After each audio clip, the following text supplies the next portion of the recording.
New York Giants fans, I know we are all sitting here like wondering what's going to be the deal with this offense this year. What's going to be the deal with the defense this year? I was working on a couple pieces for the New York Giants on SI, and they had to do with questions that the Giants had going into the 2025 season on the offense and defensive side. I figured I'd come here and talk a little bit about it with you. I'm Coach Gene Clemons, and I have a giant issue.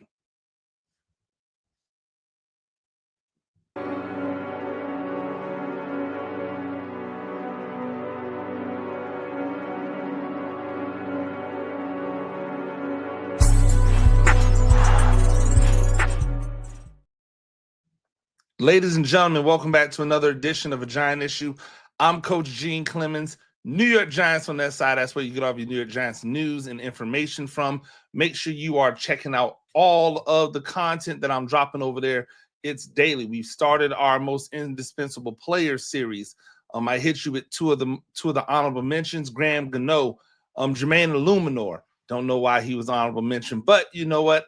I don't get to make the decisions all on our own. That was our entire New York Giants on SI staff that voted on these. Those are out.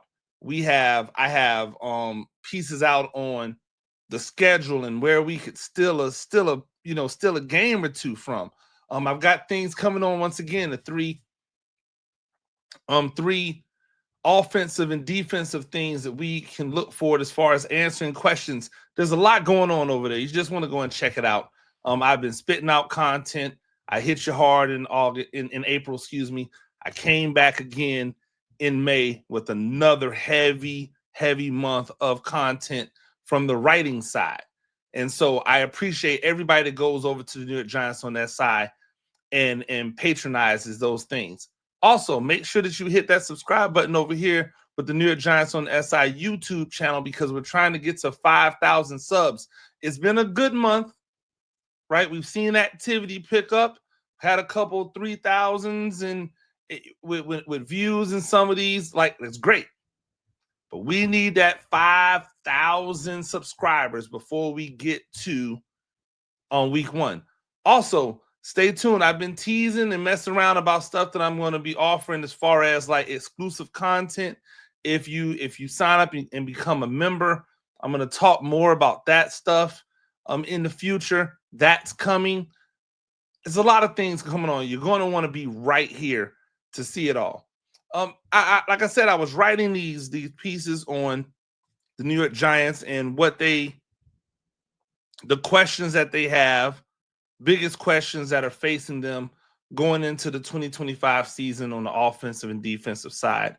And I figured I'd just start with the offense because that's what we always do, right? We always start with the offense. And this offense has gone through a transformation. Even before we, you know what, let me stop for a second and just get this side of the way. Cheers to all of my Yankees fans out there and to the Yankees and what they did to the Mets over the weekend. If you are not a Yankees fan, if you are a Mets fan, it's all love. Y'all just lost, right? Like, it's all love, but somebody's got to lose, somebody's got to win, and luckily for us, it's the pinstripes that are winning. So to all of the Yankees fans out there, to all of the Mets fans out there, sorry for your loss.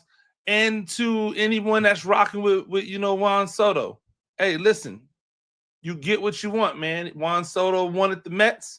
He wanted that smoke. He didn't want the smoke that came with being a Yankee because he knows that there's pressure that comes with being a Yankee. Couldn't handle it. So he moved on. We'll just keep on winning over here in Yankee land. Cheers to all of you out there. And for those who are listening on our audio platforms, I just took a drink. Cheers up to the Yankees and what they were able to do in that Subway Series this past weekend. Like I was saying with the offense, the Giants offense has been going through a bit of a transformation of a metamorphosis, if you will, right? Because last year, even though everyone talked about Malik Neighbors and what Malik Neighbors was able to do, the real story was the stuff that they did on the offensive line, right? They brought in Jermaine Illuminor, who was supposed to be a guard, ended up as tackle. We've talked about it ad nauseum. They brought in Van Roten, who was supposed to be a backup, ended up being the right guard. You know, they brought in a new left guard. They did a lot of stuff. They brought in a rookie left guard in order to work behind the left guard. So there's a lot of stuff that's going on. And then this offseason, they did more. They brought in 2 bona fide backup tackles at the left and right tackle. They drafted a guy who could be a tackle, could be a guard, but has a lot of upside. They're moving Evan Neal from tackle to guard, possibly. Don't really know yet. We'll know when we see it, but it seems as if he's going to get the opportunity to be the top guard on the right side. And so you have to be excited about all of the things that they're doing on the offensive side as far as how it's transforming, right? The quarterback position was one that was iffy. And now it seems as if the quarterback position might be one that has a lot of dynamics involved in it. That's got to be exciting. The running back room was thin with the departure of Saquon Barkley, right? And even though Tyrone Tracy had a good season, not a great season, a good season, one that he could get better from, right? It still needed more. And so they added more dynamics in the running back room. The wide receiving core was addition by not subtracting. And what do I mean? They got better because they realized, hey, we need Darius Slayton. We need to bring him back, and we probably need to make him more of a focal point than we did last year, right? So I think it's addition by not subtracting at the wide receiver position. And so we're looking at these different moves in the offseason, and I'm saying hey, this Giants team, this Giants offense has an opportunity to be better than it's been. But that's not saying much. It's not saying much because the offense has not been good during the tenure, not overall. The best year offensively total was that 2022 season when they went to the playoffs. Saquon Barkley's no longer here, right? Daniel Jones, whose year was good really because of the rushing numbers, because the passing numbers were pedestrian. But when you added the rushing numbers onto it, it made it a good year. Daniel Jones isn't here anymore to run like that. But there were different elements. And so I had an opportunity to do some research and really start thinking about significant questions that needed to be asked of this offense as we entered, the 2025 season. The first thing I came up with is, for as much as they've done on the offensive line, for as much as they've built up the offensive line, this offensive line will only be as good as Andrew Thomas is when he's in the lineup. So the question becomes, can Andrew Thomas complete for the majority of the season? Right? And if the answer is no, right? If it's what it's been in the past, this, Jekyll and Hyde with the ability to stay healthy, it's probably not going to be the greatest for this offense. What do I mean? Well, 2022 being the only year outside of his rookie year where he appeared in all 16 games. It's the only season in his 5 years where he started all 16 games. What did they do in 2022? They made the playoffs. Is it a coincidence? You could say so, but when you look at the fact that in 2023 he got hurt early, it derailed the entire season. Came back late in that season and stabilized the season. If you look at 2024, he started off, then he got hurt, derailed the season because they didn't have anything in place for him, right? The fact that over the past 2 seasons, he has not been able, or he has only played in 16 games, when the 2022 season, he played in 16 games. That's a problem. The fact that he is, without Evan Neal being on the field, your best run blocker. When he's gone, the run game takes a hit. That's a problem. The fact that he is your best pass protector on the blind side of the right-handed quarterbacks, him not being there, that's a problem.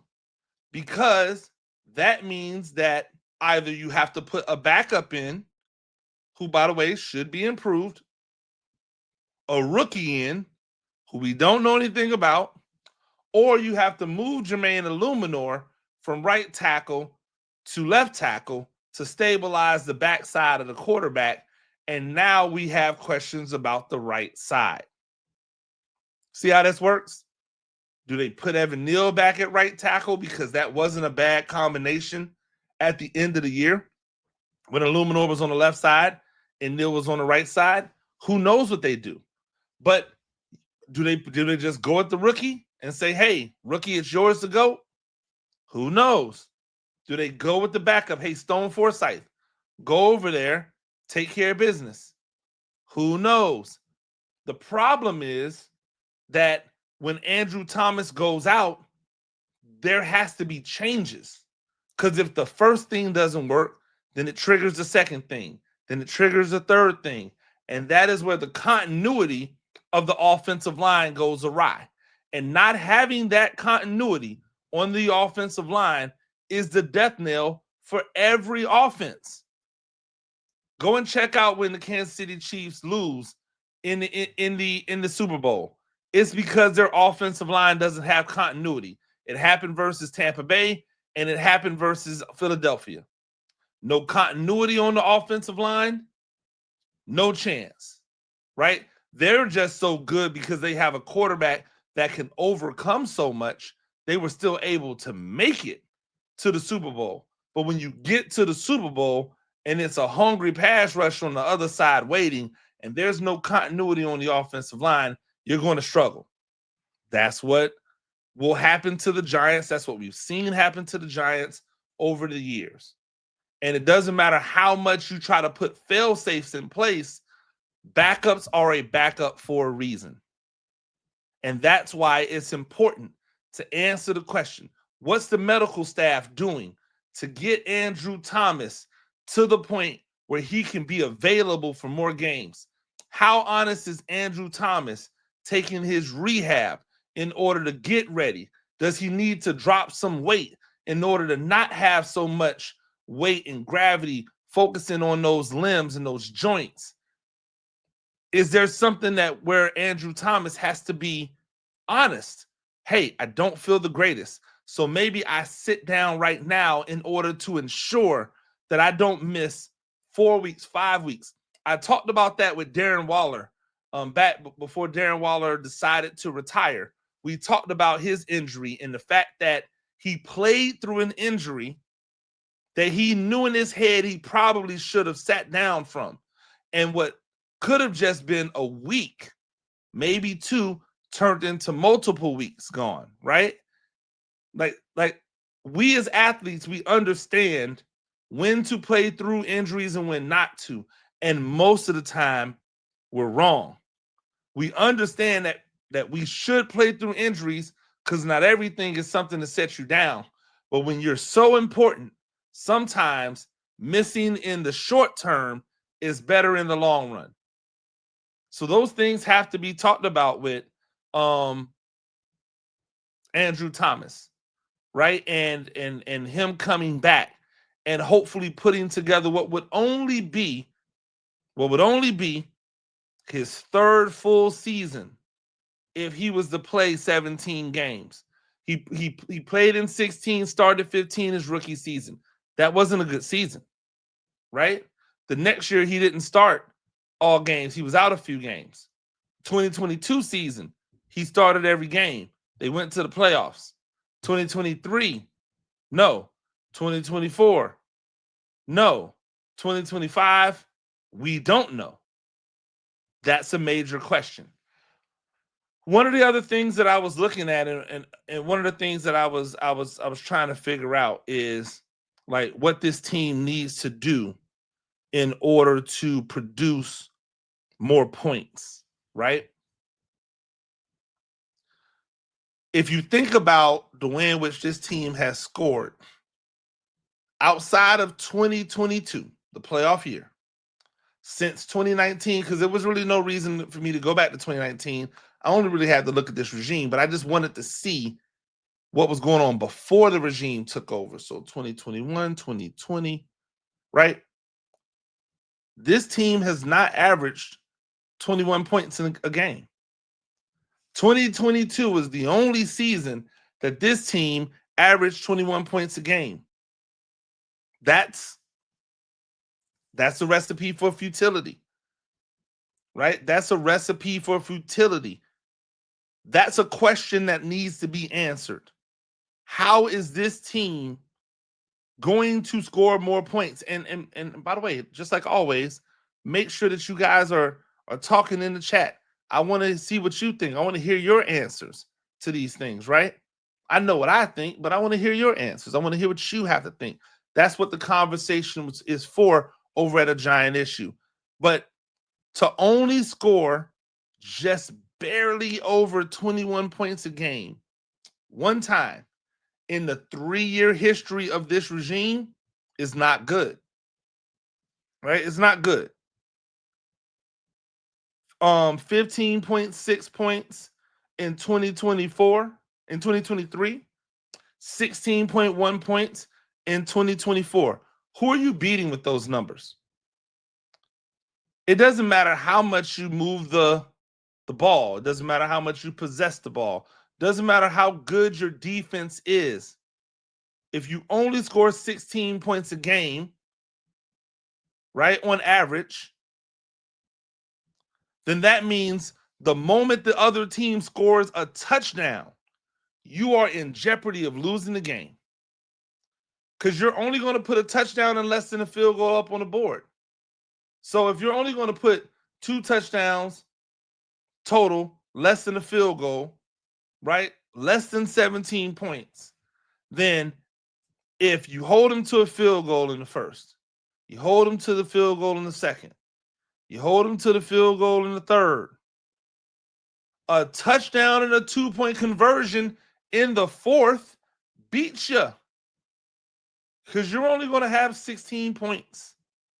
Now, again, this isn't me being negative, so I hope nobody's taking this as negative. I'm telling you, these are questions that need to be answered. These are questions that people are going to want to know. Like, hey, what are you going to do? How are you going to make this right? How are you going to make this make sense? Right? What are you going to do to help your defense out? Because your defense is the one being asked to hold the water. Your defense is the one being asked to say, "Hey, we've got to do this. We've got to do that." You want the run defense to be better. I want the run defense to be better, right? You know what helps the run defense? Scoring more points. Why? Because then it makes the other offense have to pass the ball more.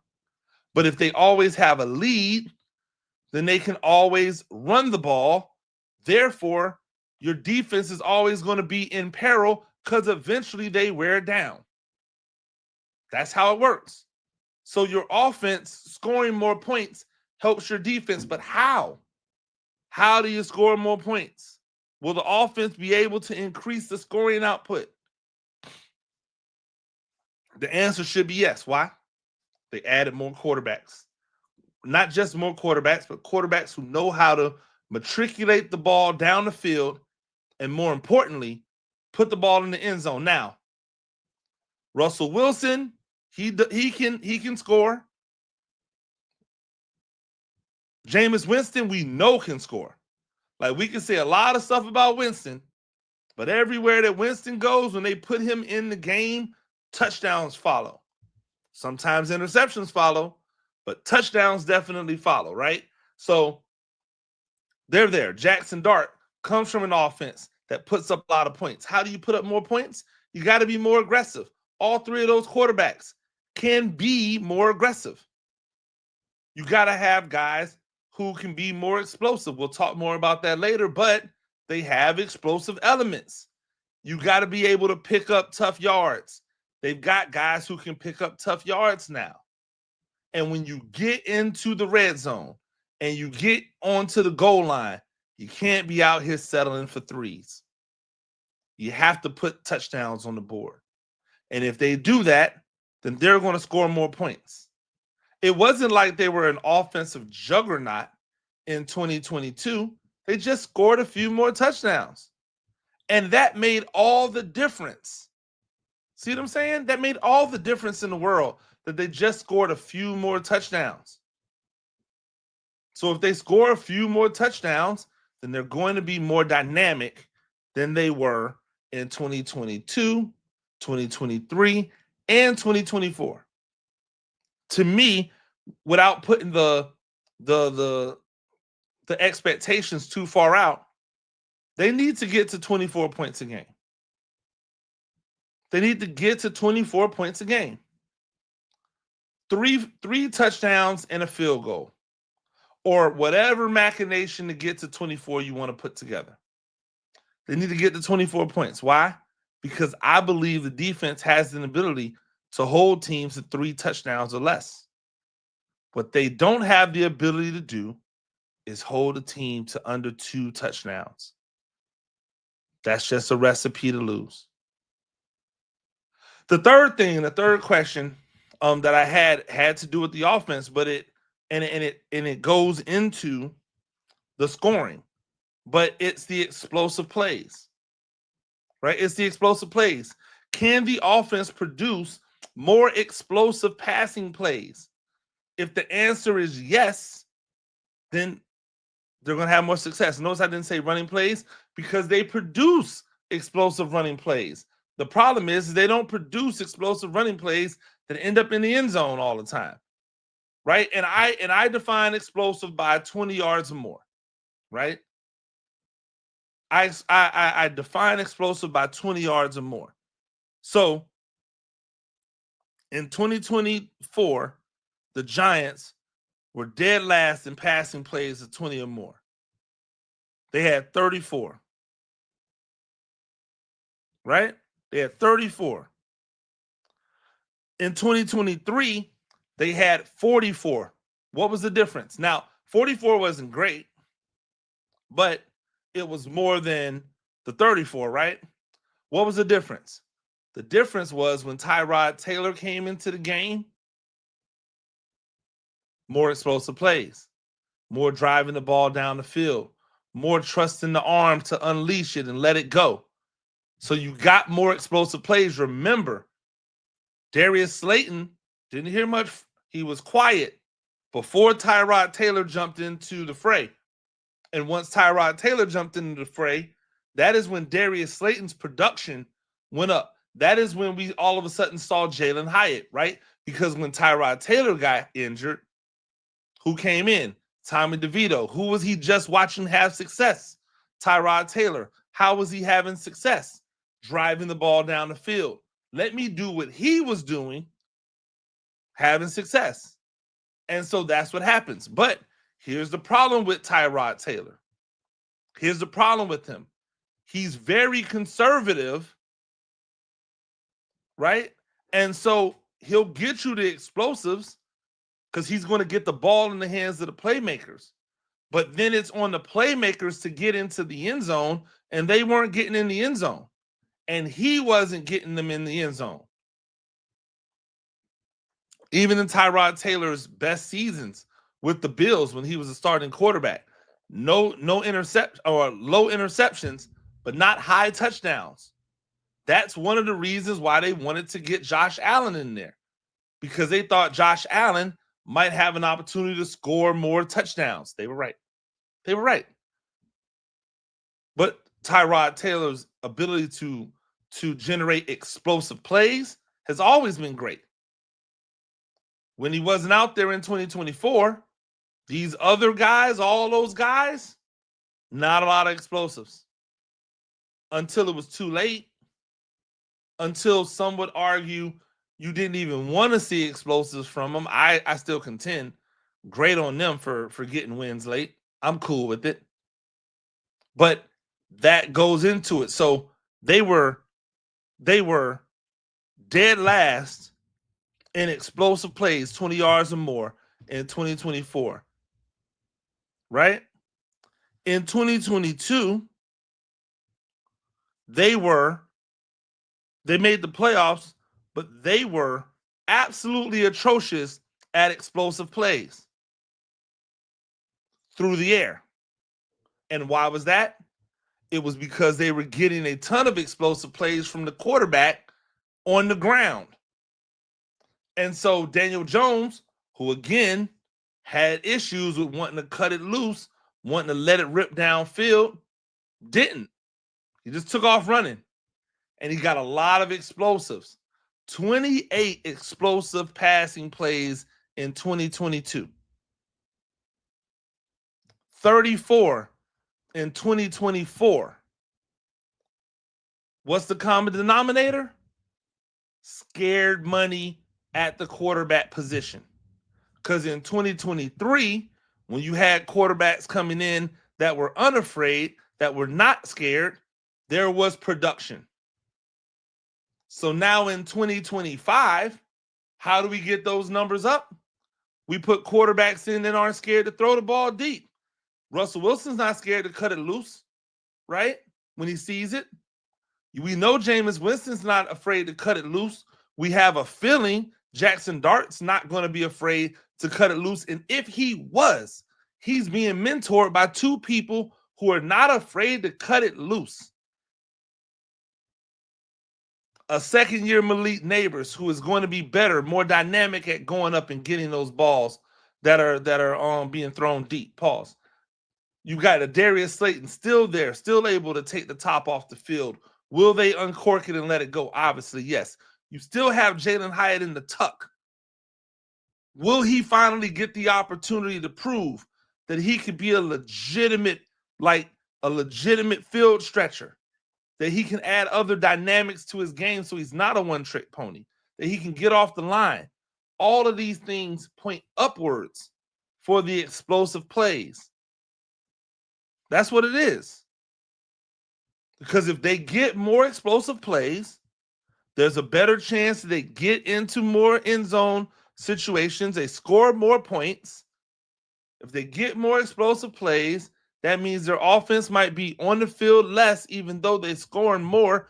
Help keep your left tackle more healthy. Have him run block. Stay healthier on the run blocking than the pass protection. Aggression, aggression, aggression. These are all questions that we have that we need to see what happens, but I feel like there are answers in place, and then what we're going to have to figure out is, can those answers actually execute? Can they bring those answers to fruition? That, my friends, is what we're going to figure out. Ladies and gentlemen, thank you all for joining us. New York Giants on SI. That's where you get all of your New York Giants news and information. Make sure you go over there and check out everything I'm doing. I'm telling you, it's a ton of content. One thing after another, after another, after another. Make sure that you read up on all the things on my 3 questions on the offense that are out there make sure you check out the 3 questions on the defense that's coming, and make sure that you jump back in with us tomorrow, because I'll be talking about those 3 questions that we have on the defensive side then. Until next time, make sure you hit the subscriber. Make sure that you're checking us out. Make sure you're locking in. I'm Coach Gene Clemons, and I have a giant issue.